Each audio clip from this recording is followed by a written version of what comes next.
I recently met this young girl that was going through her first big heartbreak. I think she was like 22, and she was telling me how much she was suffering inside. She asked me, have you ever suffered a heartbreak?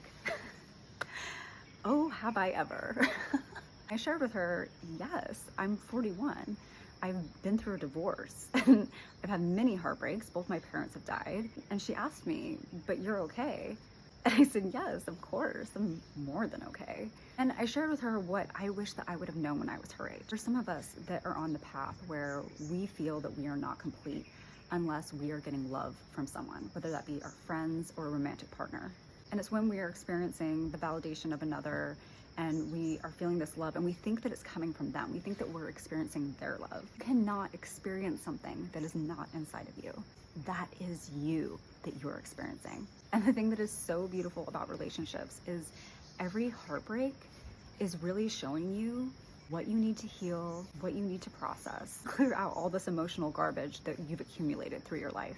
And to experience the greatest love on this planet, which is the love of oneself, it begins with the simplest of things. Taking full responsibility for yourself. Taking responsibility for your physical well-being. How you speak to yourself, your mental game. How you use your awareness of your emotions as the important signals that they are. Because when you can care for yourself and love yourself in such a way that you are desiring another person to take care of you, you experience love all the time for no reason. You experience love when you're in nature. You experience love when you're just walking down the street.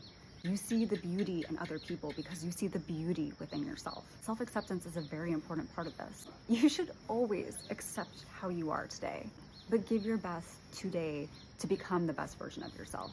Acceptance doesn't mean that you're not going to be making forward progress. Here's the thing, we are living in a time where all the information is available to us, right? If you want to figure out how to care for yourself physically, all the information's out there. You can figure out the diet, you can figure out the exercise. You're in control of the thoughts that you think, right? If you're not speaking lovingly to yourself, you can't expect to just outsource that to somebody else. And when you're loving yourself the way that you wish that another would love you, this is when you truly understand what you want and need and what you deserve.